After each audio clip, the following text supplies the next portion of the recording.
તો કે કાંઈ વાંધો નહીં, પણ દુનિયાની માલમાં માણા ધૂણે, બોકડા ધૂણે, એ બૈરા ધૂણે, દીકરીઓ ધૂણે, પણ જો તમારી ચોટીલા માથે બેઠી સામુંડા જો આ પાડાને ધૂણાવે ને તો મફત દઈ દેવો છે, 1 રૂપિયો નથી જોતો. હે કે આ પાડાને ધૂણાવે તો મફત દઈ દેવો, 1 રૂપિયો નથી લેવો. ફરી એકવાર હોમળો ખાસર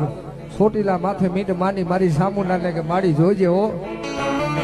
માડી આજ તારી મારી બેયની પરીક્ષા છે, માડી જોજે મને છેતરતી નહીં.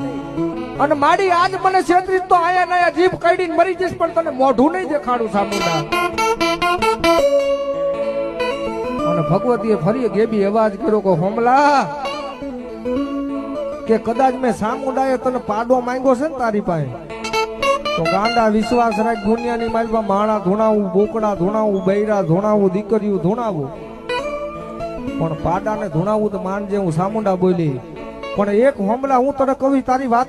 સાંભળી લે, કે તારા જમીનની નીચે જે તારા પગ હેઠે જે ધૂળ છે ને એને મુઠ્ઠી ધૂળ હાથમાં લઈ લે, એ ચપટી ધૂળ લઈ લે, અને જે હવા હો ભેંસુનું ખાંડું એની માલપા જે પાડો ઉભો ને એ એની માલપા મૂઠ માર, અને પાડો તો નહીં પણ હવા હો ભેંસુનું ખાંડું નો ધૂણાવું ને તો કહેજે કે તારી ચામુંડા બોલી હો.